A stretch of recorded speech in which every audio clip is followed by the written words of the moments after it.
Je vous remercie d'être présent pour ce webinaire dédié à l'évaluation globale de la situation des enfants en danger ou en risque de danger. Vous êtes particulièrement nombreux et cela montre bien l'intérêt pour ce sujet. Nous sommes 3 intervenantes aujourd'hui, donc Magali Cadéan, assistante sociale et évaluatrice au sein du conseil départemental de la Vendée, Manon Praca, chef du projet recommandation de la Haute Autorité de Santé, et moi-même, Christiane Jambard, responsable de ce service au sein de la Haute Autorité de Santé. Alors, nous allons vous présenter les enjeux et l'organisation générale des documents qui constituent le cadre national de référence. Puis, nous vous présenterons spécifiquement le guide d'accompagnement à l'évaluation, appelé livret 3. Après cette présentation, nous prévoyons un échange de 40 minutes. D'ailleurs, vous pouvez poser des questions. Vous avez 2 onglets situés à droite de votre écran et vous pourrez utiliser l'onglet questions. Vous voyez, il y a chat et questions, l'onglet questions tout au long de la conférence. Alors, de nombreuses questions ont déjà été posées, auxquelles nous avons essayé d'apporter des éléments de réponse. Ces questions ont été regroupées par thématique et à l'issue de ce webinaire, elles seront mises en ligne sur le site de la Haute Autorité de Santé. Pour commencer, nous allons revenir brièvement sur le contexte concernant l'élaboration de ces recommandations. Au cours des dernières années, il y a eu différents rapports qui ont mis en évidence un certain nombre de difficultés. Le rapport du Défenseur des droits sur l'histoire de Marina, le rapport de l'IGAS sur les morts violentes d'enfants, le rapport de la Cour des comptes. Et parmi ces difficultés, on peut noter qu'il n'existait pas d'outils partagés au niveau national, ce qui créait une grande diversité des organisations et des pratiques en fonction des conseils départementaux et parfois au sein même d'un même territoire. C'est dans ce cadre que la Haute Autorité de Santé a été saisie par le ministre Adrien Taquet et la Direction générale de la cohésion sociale pour créer le cadre national de référence. Alors, le travail réalisé avec plusieurs acteurs des conseils départementaux, des partenaires et des représentants des usagers a eu pour objectif d'outiller les professionnels des CRIP et des équipes pluridisciplinaires d'évaluation afin d'améliorer la qualité des évaluations et de faciliter la décision sur les suites à donner. Ça a eu aussi comme objectif d'harmoniser les pratiques afin de permettre une équité de traitement pour les enfants, les adolescents et les familles sur un territoire national. Alors, je vais vous parler maintenant de l'organisation des recommandations. Comme vous pouvez le voir à l'écran, il y a eu plusieurs livrets. Donc, le cadre se décline en 3 livrets accompagnés d'un préambule et d'une boîte à outils. Le préambule présente les enjeux liés à la thématique et les définitions de retenue. Il est important de s'accorder sur les définitions partagées pour avoir le même langage, parler de la même chose. Par exemple, le préambule définit les différents types de maltraitance, le danger, les besoins de l'enfant à partir de la démarche de consensus de 2017, les compétences parentales. Le livret 1 se précise, lui, les conditions à mettre en œuvre, donc au niveau de la gouvernance globale à l'échelle d'un département. Il s'agit de la formalisation des rôles, la formation des professionnels au sein du conseil départemental, la définition des articulations avec les partenaires, des relations avec les autres conseils départementaux. Alors, ce livret 1, il est destiné principalement au cadre des conseils départementaux. Le livret 2, lui, définit le circuit de recueil et de traitement des informations préoccupantes. Comment doit se faire la première analyse de l'information préoccupante? Comment doit se réaliser l'évaluation? Le qui fait quoi? Comment? Quels outils mettre en place? Alors, celui-ci, il s'adresse à la fois au cadre, aux professionnels des CRIP chargés de réaliser les premières analyses et aux professionnels chargés de réaliser les évaluations. Ensuite, vous avez le livret 3, qui est le guide d'accompagnement à l'évaluation, destiné principalement aux professionnels chargés d'évaluer la situation d'un enfant à la suite d'une information préoccupante. Alors, ce webinaire va être consacré plus spécifiquement à ce livret, donc aux évaluateurs et à leur cadre. La boîte à outils, donc cette boîte comporte notamment des conseils pour mener des entretiens avec les enfants, mener des entretiens avec les parents.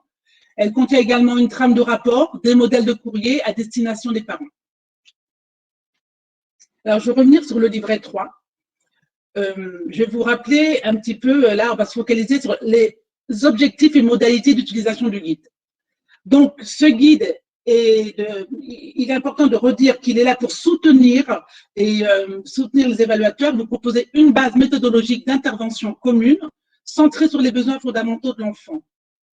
Il doit notamment vous aider à structurer la démarche de questionnement, par exemple, vous aider à définir une stratégie avant de démarrer l'évaluation, préparer chaque entretien en amont, synthétiser les éléments recueillis auprès des différents acteurs. Il doit également apporter des repères sur les éléments interrogés. Alors, je rappelle, c'est important, le guide s'utilise en amont et tout au long de la démarche d'évaluation. Il peut également servir de support à des échanges lors d'analyse de la pratique. Manon va vous présenter de façon plus synthétique le contenu du guide. Merci. Alors, vous avez ici à l'écran la structure globale du livret 3 qui comporte 4 grandes parties. Une partie information générale d'abord, ensuite une partie évaluation, une partie analyse globale partagée de la situation avec la famille et une partie conclusion. Nous allons d'abord vous présenter de façon un peu plus détaillée la partie évaluation qui apparaît ici en gras et qui constitue le cœur de l'outil. Cette partie évaluation, elle va vous permettre d'interroger d'abord les 3 domaines de vie de l'enfant, c'est-à-dire le développement, la santé physique et psychique, la scolarité et la vie sociale, les relations avec la famille et les tiers. Cette partie, elle va vous permettre ensuite d'interroger le contexte de vie de l'enfant, c'est-à-dire son cadre de vie, la situation de ses parents, les relations entre ses parents, avec à chaque fois une interrogation sur les conséquences que les difficultés éventuellement repérées peuvent avoir sur l'enfant. Enfin, dans cette partie évaluation, on va s'interroger sur la réponse que les parents apportent aux besoins de l'enfant. Il s'agit de déterminer s'ils sont en capacité d'identifier et de répondre de façon adaptée aux différents besoins de l'enfant. Comme vous pouvez le voir sur ce schéma, chaque domaine est décliné en sous-domaines et chaque sous-domaine comporte lui-même plusieurs thématiques. Alors, pour prendre un exemple, le premier domaine, donc le développement santé physique et psychique de l'enfant, il va être décliné en 4 sous-domaines, les besoins physiologiques, le suivi de santé, les antécédents et l'état de santé et de développement actuel de l'enfant. Et si on décline encore le niveau d'en dessous, le sous-domaine 1 concernant les besoins physiologiques, il regroupe plusieurs thématiques comme le rythme de vie, l'alimentation, l'hygiène, les vêtements, les activités physiques et sportives et l'exposition aux écrans. Pour les différentes thématiques et sous-thématiques, le guide propose un questionnement similaire qui doit vous aider dans votre cheminement. Vous avez d'abord à chaque fois une question assez large. Est-ce qu'il y a une problématique repérée concernant telle ou telle thématique? Est-ce qu'un changement, une perturbation soudaine a été repérée? Par exemple, concernant les écrans. Si oui, si une problématique est effectivement repérée, alors là, vous allez avoir des questions plus précises pour préciser les choses sur la nature de la problématique. Alors, par exemple, si je reprends les écrans, ça peut être une surexposition, ça peut être le contenu regardé qui est inapproprié, ça peut être les horaires qui sont inappropriés, etc. Vous allez avoir aussi des questions sur les conséquences concrètes de ces problématiques sur l'enfant. Si je poursuis sur le même exemple, est-ce qu'il manque de sommeil? Est-ce qu'il s'endort en classe? Est-ce qu'il a l'air d'avoir des difficultés à rester attentif, par exemple? Et enfin, on va se demander éventuellement ce qui a été déjà fait pour pallier les difficultés rencontrées. Sur l'ensemble des thématiques et sous-thématiques, le guide propose par ailleurs des menus d'aide qui sont destinés à vous étayer et à objectiver le recueil d'informations. Comme vous pouvez le voir à l'écran, vous avez 4 types de menus d'aide qui sont proposés, des définitions, des repères, des exemples de signes d'alerte et des outils. Alors, par exemple, en termes de repères, le guide propose notamment des éléments concernant le sommeil ou l'alimentation, les écrans, des repères qui sont là issus du carnet de santé. Vous avez également des repères concernant la localisation des blessures suspectes, par exemple, les blessures qui doivent alerter un évaluateur selon l'endroit où elles sont situées sur le corps. Vous allez également, en termes de signes d'alerte, trouver des éléments concernant le développement physique, le développement cognitif, affectif et social de l'enfant. Vous allez trouver également, par exemple, des éléments de signes d'alerte concernant la radicalisation. Voilà, là, vous avez projeté l'exemple qui concerne la radicalisation. Par exemple, en termes de signes d'alerte, vous avez le contact avec des personnes radicalisées, le changement d'apparence physique, le changement de discours, le changement de comportement. Alors, pour illustrer le propos de Manon, Magali va vous présenter dans le domaine intitulé Développement, santé physique et psychique de l'enfant, le sous-domaine appelé État de santé et de développement actuel de l'enfant. Oui, merci. Effectivement, ce sous-domaine état de santé et développement actuel de l'enfant se décline en différentes thématiques. Donc, comme vous pouvez le voir à l'écran, d'abord le développement de l'enfant, puis la thématique situation de handicap, vient ensuite comportement à risque, mise en danger, puis blessure, événements traumatiques et éventuellement une grossesse pour les adolescentes. Si on regarde plus précisément la première thématique, la partie développement et compétences de l'enfant, cette partie aborde successivement les items du développement physique et psychomoteur de l'enfant, le développement et les compétences cognitives, le développement affectif avec ses compétences émotionnelles et enfin le développement social, les compétences sociales. Pour nous guider, nous trouverons toujours sous chacun de ces items d'abord des repères généraux sur le développement issu du carnet de santé, puis des exemples de questionnement et des exemples de signes d'alerte. Par exemple, zoomons sur le questionnement proposé autour de l'item le développement social. Comment l'enfant se comporte-t-il avec les autres? Quelle est la qualité de ses interactions, non seulement avec les personnes qu'il connaît, mais aussi avec les personnes qu'il ne connaît pas? Semble-t-il particulièrement extraverti ou à l'inverse introverti? L'enfant a-t-il des comportements socialement adaptés? Toujours sous l'item développement social, les exemples de signes d'alerte proposés sont le repli sur soi, l'agressivité, les comportements violents, l'affection disproportionnée envers les étrangers ou les comportements sexualisés inadaptés, par exemple. Alors, le deuxième exemple concerne davantage les parents. En effet, parallèlement à la mise en évidence de points d'appui, de difficultés au niveau de l'enfant, le questionnement doit se focaliser sur la capacité des parents à répondre à ses besoins. À titre d'exemple, si l'on reprend la santé, on va se demander en miroir si les parents sont en capacité d'écouter l'enfant, d'identifier les symptômes, d'apprécier la gravité ou l'urgence d'une situation. On va se demander également si les parents sont en capacité de répondre aux besoins de l'enfant de façon adaptée, en prodiguant eux-mêmes des soins, ou en sollicitant de l'aide auprès des professionnels de santé. Autre exemple, si l'on prend la réponse aux besoins d'expérience et d'exploration du monde, le guide nous propose un questionnement autour de l'implication des parents dans la scolarité de l'enfant. Suivent-ils le travail réalisé, le travail à faire? Aident-ils l'enfant à faire ses devoirs si nécessaire? S'ils n'ont pas la capacité d'aider l'enfant, acceptent-ils, mobilisent-ils une aide extérieure? Sont-ils investis de façon adaptée dans la réussite scolaire de leur enfant? Quelle est la relation des parents avec les professionnels du lieu de scolarisation? Le guide nous propose ensuite d'être vigilant aux activités. Avec les parents, font-ils des activités avec l'enfant? Également, les parents favorisent-ils l'autonomie de l'enfant et le développement du réseau social en prenant en compte son âge, son stade de développement et sa sécurité? Donc, les parents permettent-ils à l'enfant d'avoir des relations avec d'autres personnes? Sont-ils fusionnels, possessifs? L'enfant peut-il rendre visite à ses amis, inviter des amis au domicile familial, par exemple? Là encore, comme pour la partie état de santé et développement de l'enfant, nous trouvons des exemples de signes d'alerte. Parent qui ne fait pas de jeu, qui ne fait pas d'activité avec l'enfant, qui ne manifeste pas d'intérêt pour les activités de l'enfant, scolaires notamment, ou qui empêche l'enfant de voir ses amis en fonction de son âge. Alors, Magali vous a présenté de façon plus concrète les domaines et sous-domaines, accompagnés de questionnements et de signes d'alerte. Passons maintenant aux synthèses. Merci. Pour vous aider à structurer la démarche d'évaluation et à cheminer dans votre réflexion, vous avez effectivement dans le guide 2 types de synthèse au niveau des sous-domaines et des domaines.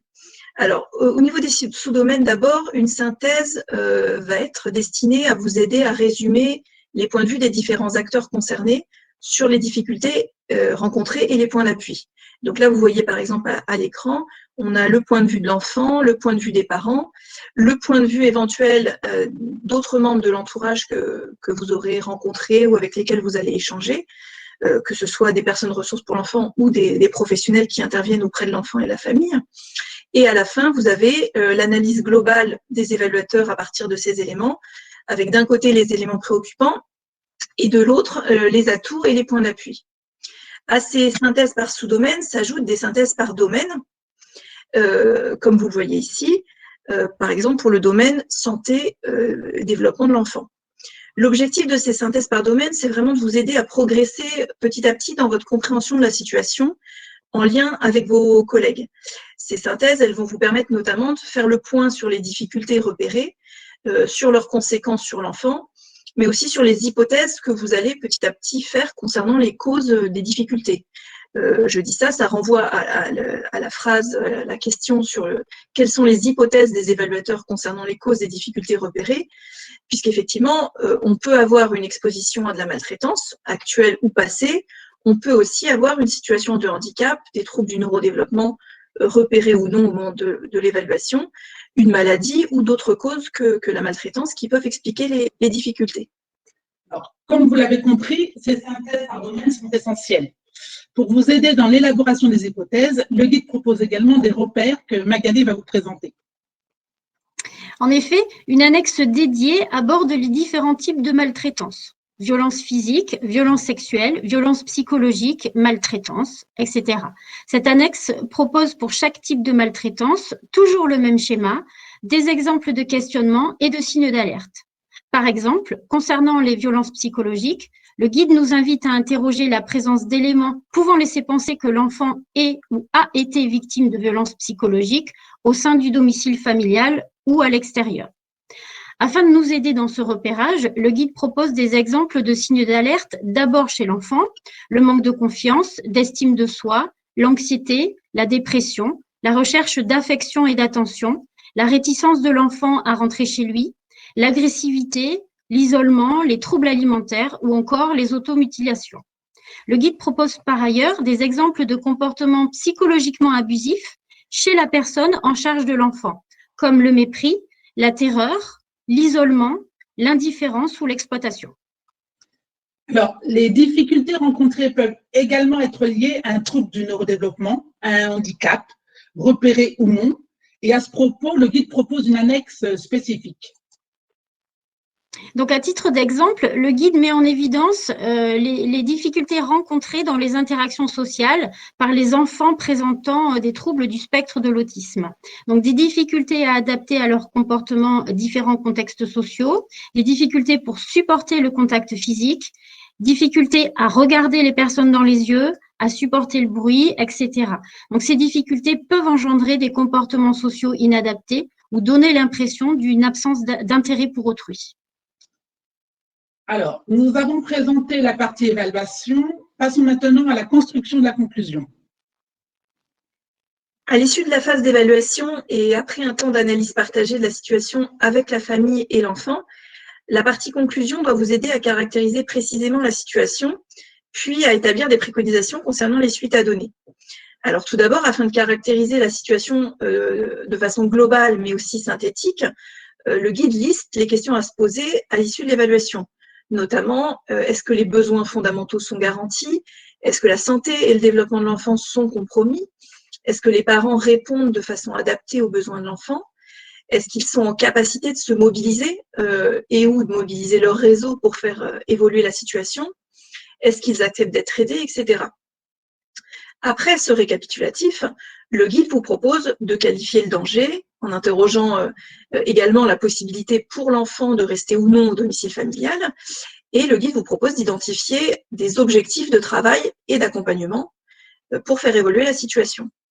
C'est seulement après avoir défini ces objectifs de travail que vous pourrez rédiger vos préconisations, que ce soit un appui au sein de l'entourage, un accompagnement ou une aide hors protection de l'enfance, ou une mesure de protection de l'enfance administrative ou judiciaire. Alors, maintenant, un rappel sur les conditions nécessaires au bon déroulement de l'évaluation. Donc, je rappelle que l'évaluation doit être menée de façon pluridisciplinaire. C'est pourquoi la Haute Autorité de Santé recommande de mobiliser pour chaque évaluation un binôme d'évaluateurs comprenant un travailleur social et un professionnel de santé afin de garantir des regards croisés et complémentaires sur chaque situation. Il est important, comme vous le savez, qu'un évaluateur ne se retrouve pas isolé face à une situation, car ce n'est pas évident d'analyser seul une situation et de se positionner, d'autant que nous savons tous que les conséquences peuvent être extrêmement lourdes pour les enfants et leurs familles. Il faut également de façon systématique au moins un professionnel tiers. Un professionnel tiers, ça peut être le psychologue, le cadre évaluateur, et donc ce professionnel tiers, il faut qu'il intervienne à différents moments de la démarche afin d'apporter un regard nouveau sur la situation. Important également de réfléchir pour chaque situation à l'opportunité de mobiliser également des compétences complémentaires en fonction des problématiques rencontrées. D'autres membres de l'équipe pluridisciplinaire, d'autres professionnels des conseils départementaux, des partenaires, par exemple sur le territoire, ça peut être un médecin, ou bien ça peut être également, il y a des problématiques d'addiction, par exemple, les personnes qui sont concernées par l'addiction. En tout cas, il faut aller voir sur les territoires les autres partenaires qui peuvent être mobilisés. L'évaluation doit être menée de façon interactive avec les différentes personnes concernées, c'est-à-dire l'interaction concerne l'enfant, l'adolescent. Cette interaction, évidemment, elle se fait selon des modalités adaptées à son âge et à son stade de développement. Demande également que cette évaluation soit interactive avec les parents, bien évidemment, et interactive avec les membres du réseau social de l'enfant. Attention, les personnes qui connaissent le mieux l'enfant, professionnels intervenants, comme par exemple un professionnel d'un centre de loisirs ou bien un enseignant, mais également les membres de la famille ou des amis, des personnes, je dirais, avec qui l'enfant a une relation privilégiée. Donc, selon les situations et les thématiques abordées, il est important que ces personnes soient également rencontrées. Alors, nous allons maintenant vous laisser la parole. Les questions arrivent. Nous allons essayer de répondre à un maximum des questions. Et je rappelle qu'il y aura une foire aux questions qui sera mise en ligne rapidement sur le site de la Haute Autorité de Santé. Alors, peut-être d'abord pour commencer, on a eu une question sur les destinataires du guide, qui peut s'en servir, à qui il est destiné. Alors, d'abord, peut-être dire qu'effectivement, les destinataires principaux, c'était les professionnels des conseils départementaux et leurs cadres, donc plus précisément les évaluateurs et les professionnels des CRIP. Bien sûr, on a quand même des destinataires indirects également. C'est vrai que tous les partenaires qui sont impliqués dans le circuit de traitement des informations préoccupantes, c'est intéressant qu'ils puissent aussi prendre connaissance de ces documents pour permettre une culture commune, pour voir un peu la façon dont ça se passe, puisqu'on sait que la méconnaissance du circuit conduit aussi certains acteurs à ne pas réaliser d'informations préoccupantes. Donc, il y a évidemment un intérêt à diffuser ces documents au maximum de façon large. Et après, au-delà de ces documents, il y aura un enjeu du côté de la formation initiale et continue. Alors, pour continuer sur la formation, donc, on le rappelle bien, le cadre de référence peut-il être mis en place sans formation appropriée?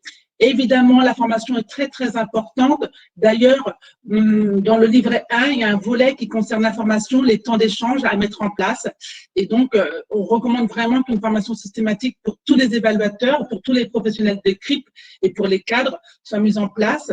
Et donc, concernant cette formation, il y a eu beaucoup de questions au sein de, notamment quand nous avons rencontré les évaluateurs lors d'entretiens. Il y a des questions qui se posent sur ces formations. Et je rappelle d'ailleurs qu'il va y avoir un travail qui va être mis en place. Alors, ce travail, il est deux choses importantes. Il y a d'abord, pour faciliter l'appropriation de ces recommandations, le CNFPT et le NPJJ travaillent en lien avec la DGCS à un programme de formation. Donc, voilà, cette information, il est important de vous communiquer cette information. Et c'est vrai que toutes les formations qui ont été mises en place, je rappelle aussi que aujourd'hui, pour s'entretenir avec un enfant, pour s'entretenir avec des parents, ce n'est pas inné, ça demande des formations. Aller au domicile, je rappelle aussi que c'est pas facile. Donc là, vous allez voir dans le livret A, il y a pas mal de formations qui sont mises à votre disposition, le type de formation à mettre en place dans les conseils départementaux.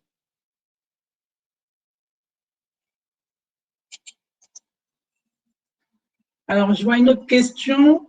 Le guide d'évaluation donne des précisions non contenues dans la loi.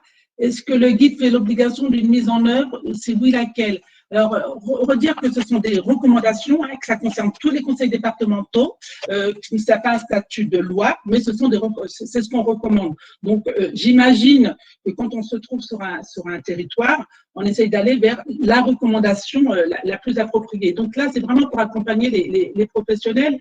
Et ce que je dis aussi, ce qui est pas simple au départ, je dis que les recommandations, parfois, on se demande, il y a la loi et il y a les recommandations. Et bien, les recommandations, elles peuvent aller au-delà de la loi.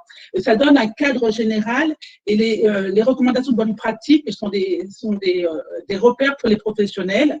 Et je dirais que ça me rappelle quand la loi 2002 est arrivée. La loi 2002, il y a eu des recommandations, il y avait un texte de loi, il y a des rappels, et puis après, il y a eu des recommandations qui ont été réalisées. D'ailleurs, ce qu'on fait, c'est qu'on écrit des recommandations à partir des textes de loi, et c'est vraiment pour accompagner les professionnels au plus près. Quelque part, je dirais que la recommandation vient concrétiser, elle part du texte de loi, elle va venir concrétiser quelque chose qui était inscrit dans la loi.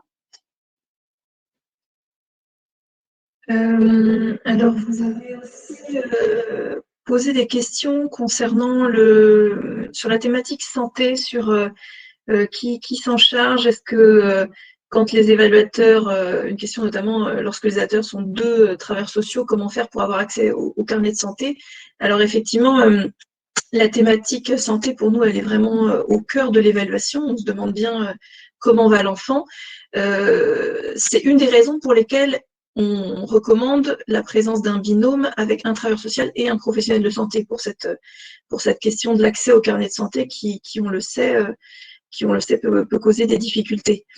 Peut-être sur ce point, ce qu'on peut préciser, c'est que l'idée, par contre, n'est absolument pas que dans le binôme travailleur social professionnel de santé, le professionnel de santé soit le seul à traiter cette partie santé et que par ailleurs, il ne s'occupe pas des autres parties. L'idée, c'est bien que les deux membres du binôme aient un regard global sur la situation. En fait, il y a des questions sur l'articulation des référentiels déjà utilisés par les conseils départementaux.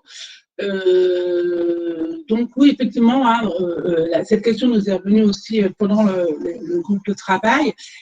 Comme indiqué dans l'introduction, le cadre de référence a été construit à partir d'une littérature, littérature scientifique, en lien avec des conseils départementaux, en lien avec des évaluateurs, et ont participé. Il y a eu beaucoup d'acteurs qui ont participé à la relecture, je dirais, l'ANDEF, l'ANDAS, mais aussi des partenaires, des professionnels de l'éducation nationale, des forces de l'ordre, de magistrature, voilà.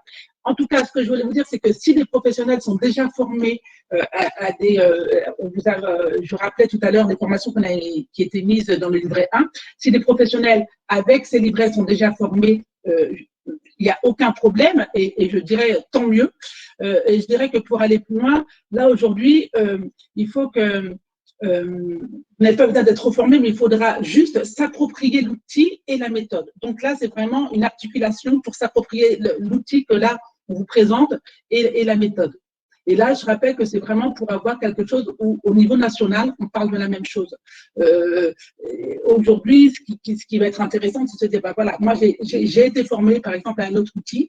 De cet outil, je retiens qu'on retrouve des formations, des types de formations qui sont dans ce nouvel outil, et celles qui ne sont pas, il faudra regarder quelle formation complémentaire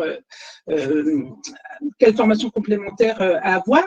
Mais par contre, je dis bien que maintenant, ce qui est intéressant pour tous les conseils départementaux, et ça a été dit beaucoup au sein du groupe de travail, c'est que les difficultés rencontrées de ne pas utiliser les mêmes outils d'un département à un autre. Je dirais même pour un enfant qui a ses parents, un père dans un département, la mère dans un autre département, et qu'on n'ait pas les mêmes outils, c'est une vraie problématique et ça peut être aussi dangereux pour un enfant.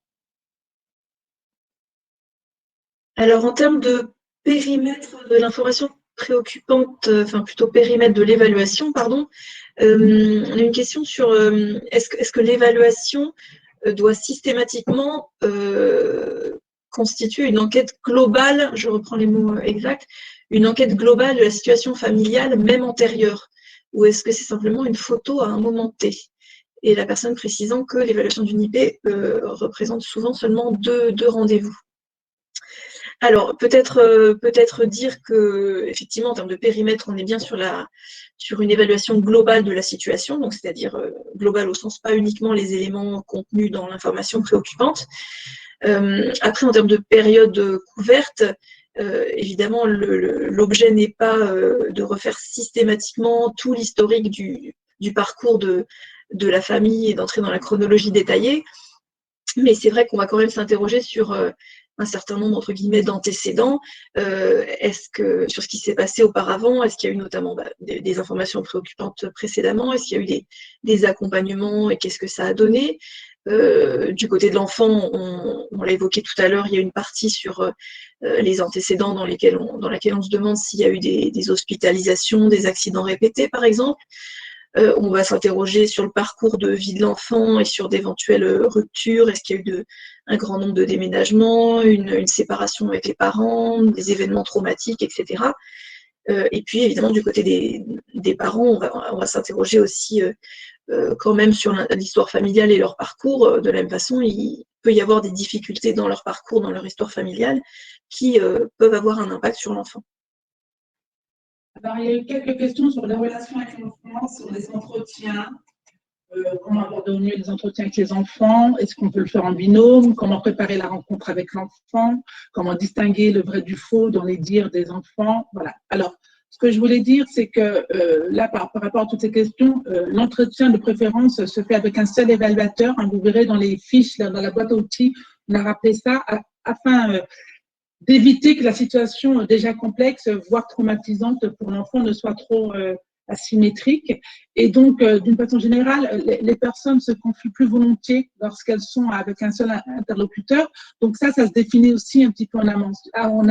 C'est vrai qu'on vous rappelle aussi dans la méthode, hein, tous réfléchis préalablement. Avant l'évaluation, il y a plein de choses à mettre en place. On se rend compte aussi que, par exemple, l'enfant a été plus à l'aise peut-être avec un évaluateur dans le binôme d'évaluation. Donc, c'est celui-ci qui sera certainement l'interlocuteur privilégié. En tout cas, il faut vraiment déterminer au cas par cas lequel du binôme sera le plus adapté pour échanger avec l'enfant. Il ne faut pas hésiter à mobiliser un professionnel tiers. Hein, là, je rappelle encore, c'est important. Le professionnel tiers, il peut aider. Alors, pour ça, on vous a beaucoup aussi parlé du psychologue, parce que ça peut être vraiment un psychologue. Le professionnel tiers, il peut aider justement dans ce qu'on a recueilli comme parole de l'enfant. Et je dis bien attention, hein, il ne faut pas, quand on recueille la parole de l'enfant, on recueille mot pour mot. Hein, on vous remet ça dans la boîte à outils. C'est important d'avoir ça. En tout cas, mieux ça sera préparé, plus je pense que l'enfant sera à l'aise, et on vous donne des petites astuces. Le lieu aussi important, il faut réfléchir au lieu, réfléchir aux questions à aborder. Il faut vraiment que ces choses-là, l'environnement compte beaucoup concernant l'entretien. Après, je dirais oui, l'accord des parents est indispensable pour voir l'enfant seul, évidemment. Si les parents refusent, là, à part échanger avec eux et en équipe pluridisciplinaire, je pense que les solutions sont en équipe. Il n'y a pas de solution comme ça miracle. Il y a des choses où il y a de la discussion. C'est pour ça qu'il faut à chaque fois échanger et ne pas rester seul par rapport à une situation. En tout cas, le vrai du faux, là, est-ce qu'un enfant dit vrai, faux? Attention, on n'est pas là pour juger, ça c'est vrai, ça c'est faux, mais plutôt dire, ça se retravaille en équipe pluridisciplinaire. Pour ça, on reprend, voilà, le psychologue. Et c'est pour ça aussi que c'est important aussi que les professionnels soient formés et pour croiser après des informations sur ce que dit l'enfant, ce que disent les parents et ce que disent les autres. Donc voilà, en tout cas, je rappelle quand même que l'évaluation n'est pas une enquête, hein, c'est pas une enquête, c'est une évaluation. Le but n'est pas de vérifier les faits, mais de déterminer s'il y a danger ou risque de danger pour l'enfant. Alors, en termes de processus d'évaluation, on a des questions sur les différentes étapes.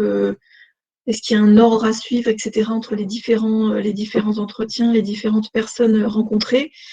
Alors, au niveau de la rencontre avec les parents, On recommande a priori une première rencontre dans les locaux du conseil départemental, mais évidemment, il peut y avoir des cas particuliers. On peut citer par exemple les personnes qui auraient des problématiques en termes de mobilité. Mais sinon, d'une façon générale, je renvoie à la question de la stratégie d'évaluation, puisque l'idée, c'est bien qu'il y ait un temps préalable pour chaque situation, pour définir au regard du contenu de l'information préoccupante, qui est-ce qu'il est intéressant de rencontrer et comment on s'y prend, dans quel ordre, est-ce qu'on rencontre les parents ensemble ou séparément dans des cas particuliers, est-ce qu'on rencontre dès le premier entretien avec les parents également l'enfant ou est-ce qu'on voit l'enfant dans un second temps, quels partenaires on rencontre, etc. Tout ça, ça relève de la stratégie d'évaluation à mettre en place dès le début. Oui, effectivement, on rencontre aussi souvent des femmes victimes de violences conjugales dans le couple parental. Donc, effectivement, la question doit être posée en amont pour savoir ce qui est le plus adéquat dans ce genre de situation. Et peut-être, Magali, puisqu'on parle du démarrage, on a une question sur comment expliquer, comment se passe la première rencontre avec les parents et comment est-ce qu'on explique l'information préoccupante pour bien lancer les choses, parce qu'on sait que ça peut être compliqué. Peut-être que vous voulez répondre sur ce point-là. Oui, c'est toujours un moment chargé d'émotions pour les parents. C'est toujours compliqué, cette première approche. Donc, effectivement, il est important d'expliquer dans un premier temps les étapes, le sens qui est donné à cette évaluation, et puis le déroulé, le contexte et comment ça va se passer en fait. Et bien souvent, cette approche fait baisser un petit peu les tensions. Après, ça permet aussi d'observer l'adhésion des parents et puis quel sens eux y mettent à l'évaluation. Donc c'est riche d'enseignements et c'est vrai que c'est une étape importante dans la relation qui débute entre les travailleurs sociaux et les parents. Alors peut-être, il y a eu des questions sur les compétences parentales, donc on a mis, il y a une définition sur les compétences parentales et c'est vrai que c'est quelque chose qui peut être assez complexe. Je redis, c'est pas si simple que ça. En tout cas, nous, on vous a mis une définition des compétences parentales, vous trouverez. Et aussi, on a essayé de mettre des exemples de compétences parentales pour répondre aux besoins fondamentaux de l'enfant. Et ça, je pense que c'est important. On vous a pas mis une liste exhaustive, mais quand même, par exemple, sur le besoin de protection, un des besoin de protection, il est important de savoir si le parent il peut adapter sa protection en fonction des dangers, de l'âge et le stade de développement de l'enfant. On est vraiment fait attention parce que l'idée du stade de développement elle est quand même importante. Est-ce que le parent il est en capacité de savoir faire un compromis entre la surprotection et le manque de surveillance? Est-ce que le parent il est en capacité de dialoguer avec son enfant pour pouvoir expliquer des choses? Par exemple, je dirais que sur le besoin de sécurité affective et relationnelle, est-ce que le parent arrive à reconnaître les émotions de son enfant, mais aussi de ses propres émotions?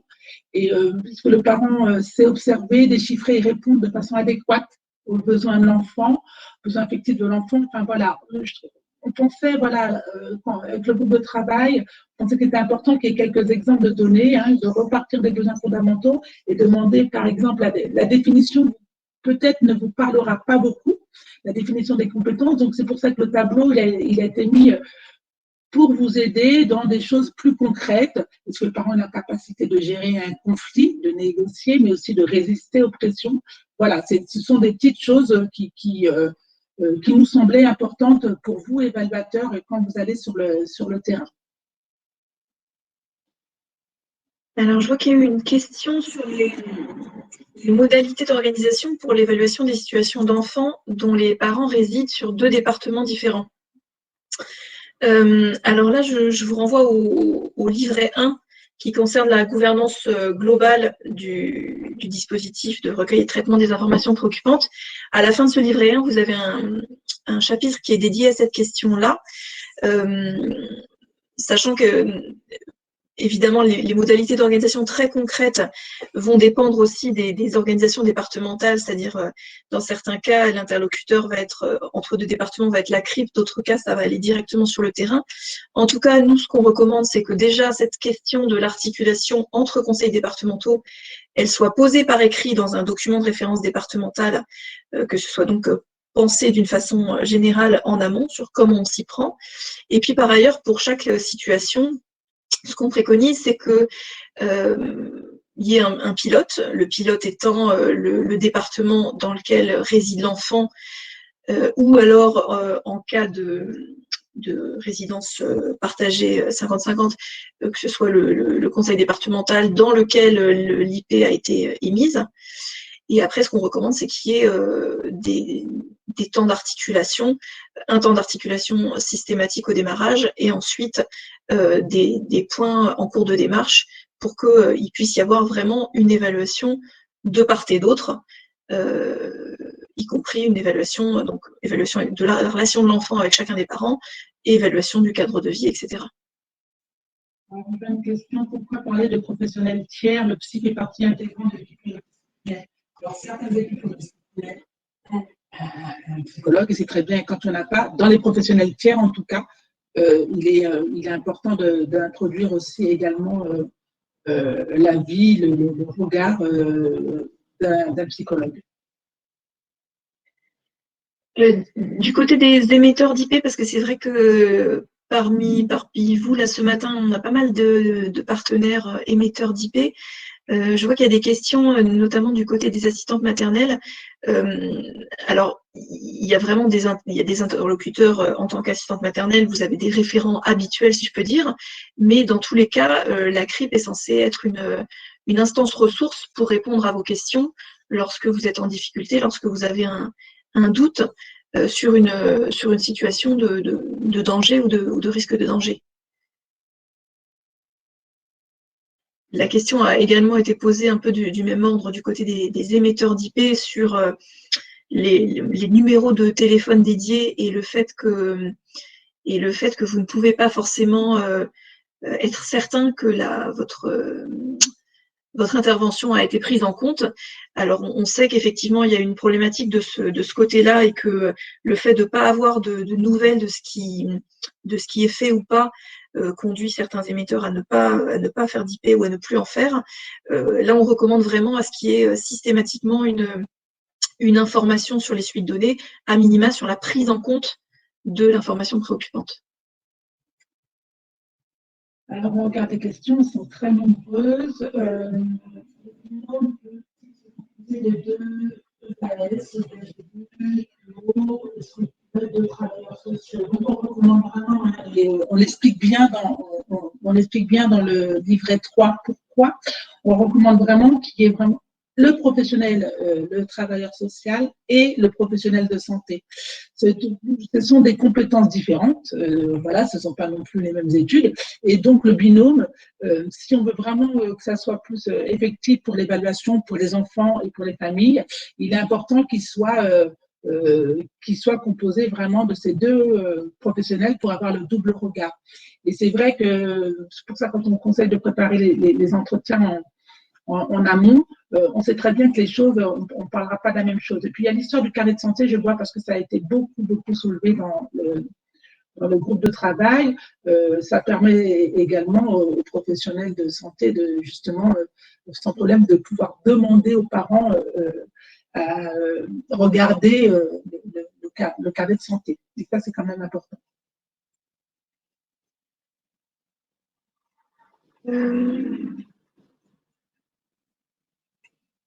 Excusez-nous, on lit les questions, elles arrivent.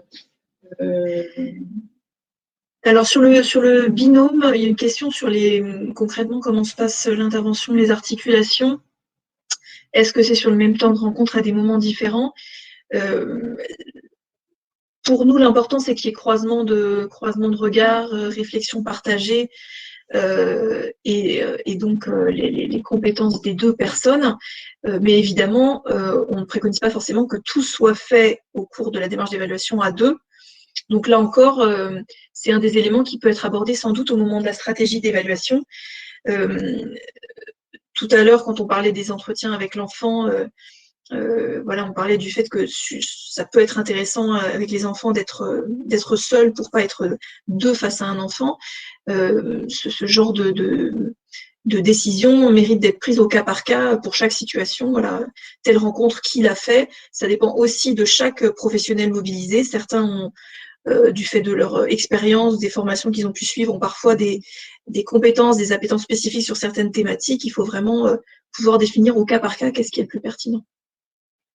Je crois sur la question, alors je reviens encore sur cette question des évaluateurs, un personnel de santé systématiquement, quel professionnel de santé, PUR, infirmière, psychologue, actuellement. Voilà. Oui, effectivement, on a remarqué effectivement que les PUR intervenaient jusqu'à 6 ans pour les évaluations, mais on recommande qu'elles interviennent, voilà, il n'y a pas de limite d'âge pour qu'elles interviennent. Après, que s'il y a, la question est posée si c'est une infirmière, eh bien c'est très bien. Voilà, en tout cas, on a écrit professionnels de santé parce qu'on sait que ce sont beaucoup les PUR qui interviennent, mais on laisse ouvert pour si jamais dans des équipes il y a d'autres professionnels de santé qui ne soient pas PUR, eh bien voilà, en tout cas, le binôme doit être composé des deux professionnels.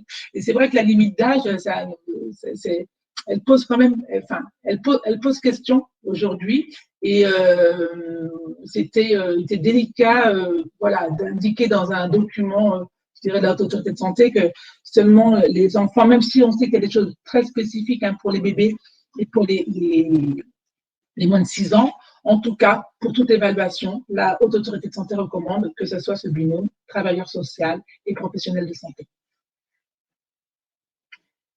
Alors, sur le processus à nouveau, on a une question sur on nous demande si dans le cadre de référence, s'il est préconisé ou pas pour certaines situations de pouvoir revoir la situation à distance. Donc là, la réponse est oui. On préconise dans le livret 1 de prévoir un point sur les situations dans lesquelles on a mis en place une mesure administrative en protection de l'enfance pour voir comment la situation évolue et si la mesure qui a été proposée suffit ou pas pour faire évoluer la situation. Il y a pas mal de choses sur le carnet de santé. Je pense qu'on a soulevé quelque chose. On me demande si pensez que le professionnel de santé peut regarder le carnet de santé.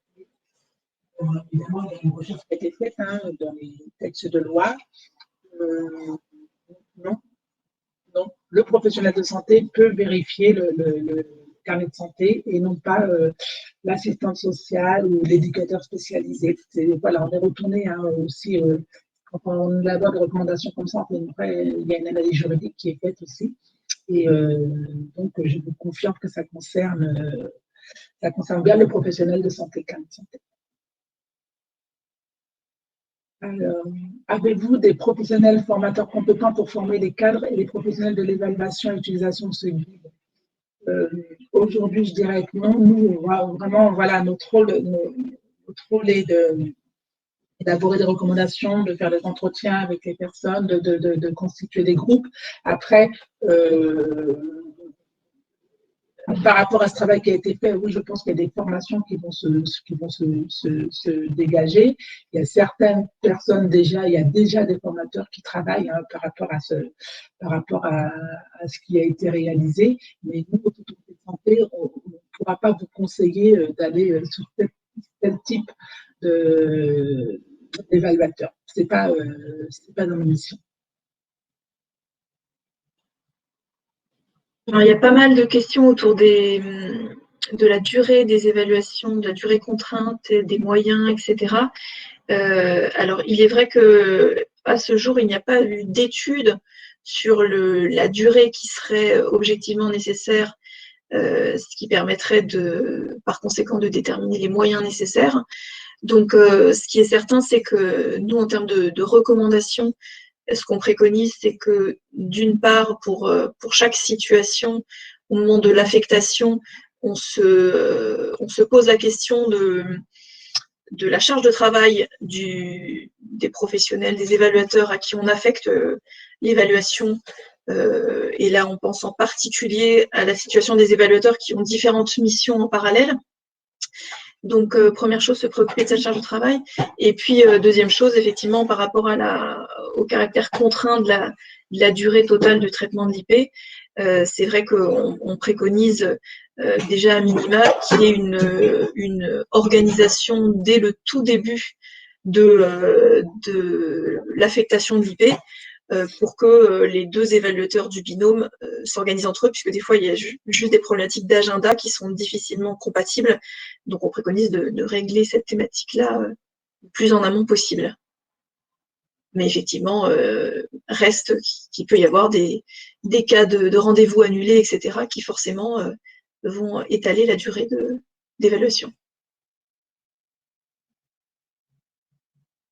Je vois, il y a une question sur le psychologue libéral. Si présence de doute sur une situation, bien questionner. C'est pour ça, je pense que dans la démarche, on n'a peut-être pas expliqué là parce qu'on a un temps vraiment limité, mais c'est vraiment, quand on parle de mobiliser le territoire, c'est d'avoir des acteurs.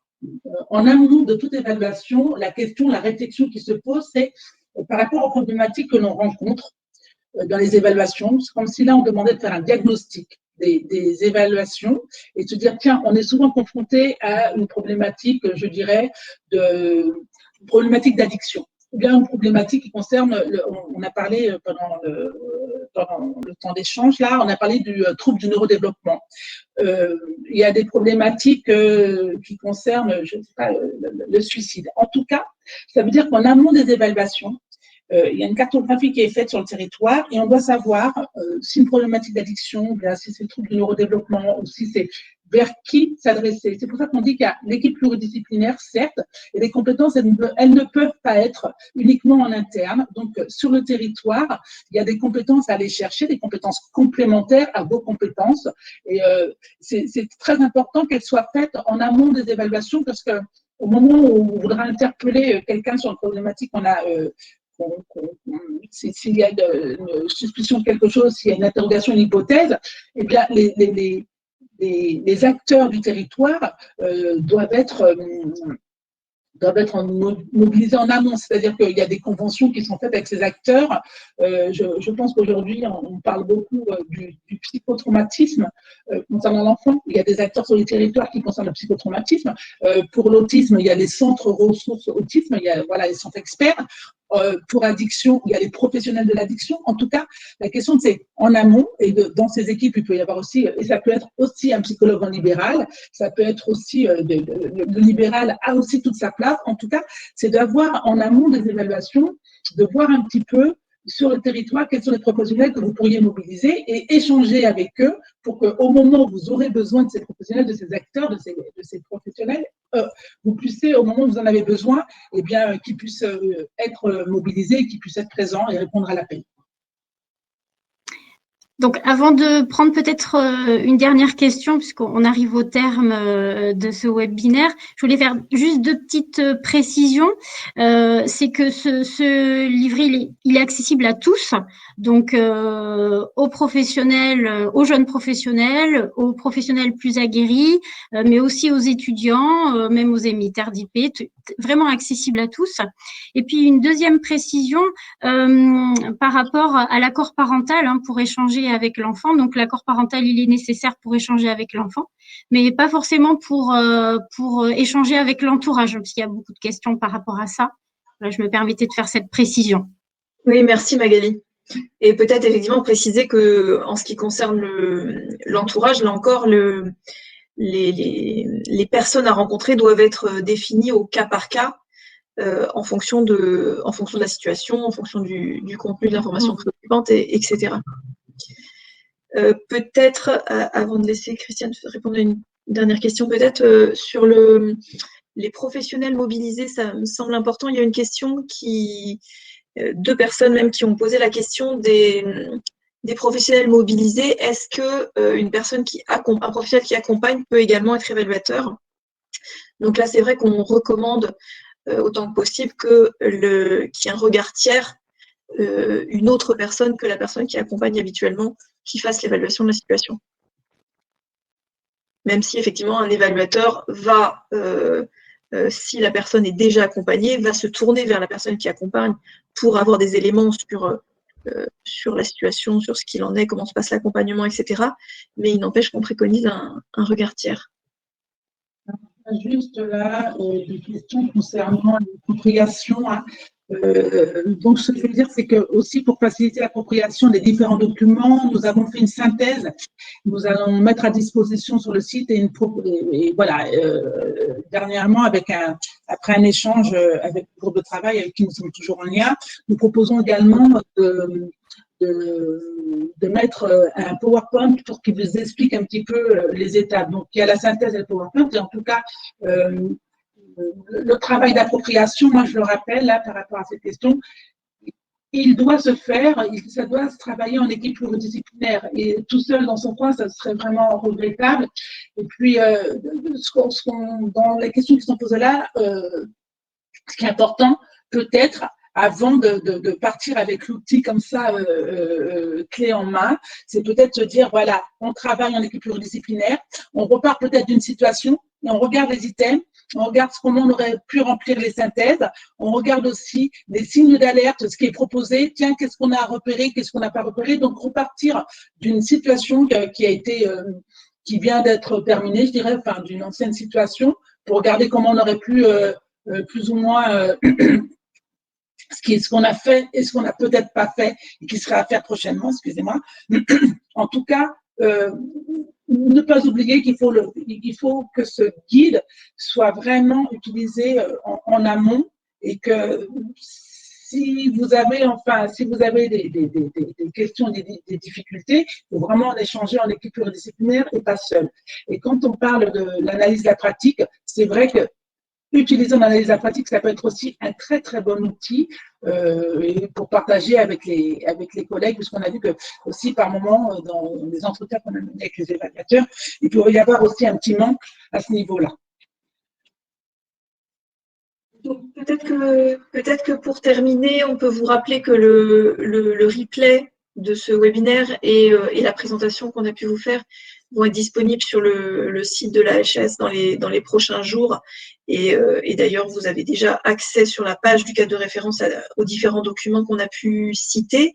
On n'a peut-être pas dit que dans les travaux à venir, dans les suites, qu'en termes de documents, il y a la PJJ qui travaille sur un livret concernant l'évaluation des jeunes en cours de mesures pénales, donc qui devrait paraître dans les prochains mois. Alors, ce livret, hein, il va s'articuler. Hein. C'est-à-dire que là, vous avez vu, il y a le livret 1, livret 2, livret 3, et le livret spécifique dédié à cette évaluation sur des jeunes accompagnés dans le cadre pénal, il va s'articuler effectivement avec les travaux. Et puis peut-être quelque chose d'important quand même, c'est de vous dire qu'il y a un comité de suivi qui va être mis en place en lien avec la DGCS, la PJJ et quelques conseils départementaux. Alors, il aura pour objectif de suivre la mise en œuvre du cadre de référence sur les territoires et de permettre un retour d'expérience. On dira, aujourd'hui, je peux dire que ce retour d'expérience, il se fera d'ici 18 mois environ, avec la mise en évidence des leviers et des obstacles. C'est important en tout cas de vous rappeler qu'il va y avoir une continuité au travail qui a été mené. Alors, nous vous remercions vraiment, au nom de la Haute Autorité de Santé, nous vous remercions tous d'avoir été aussi nombreux pour assister à ce webinaire. Donc, il sera bien à redécouvrir sur le site de la Haute Autorité de Santé avec la présentation complète et la foire aux questions. Vous recevrez une alerte par mail. N'hésitez pas à remplir notre questionnaire de satisfaction. Et donc, toute l'équipe vous souhaite une agréable journée et se tient à votre disposition. À très bientôt.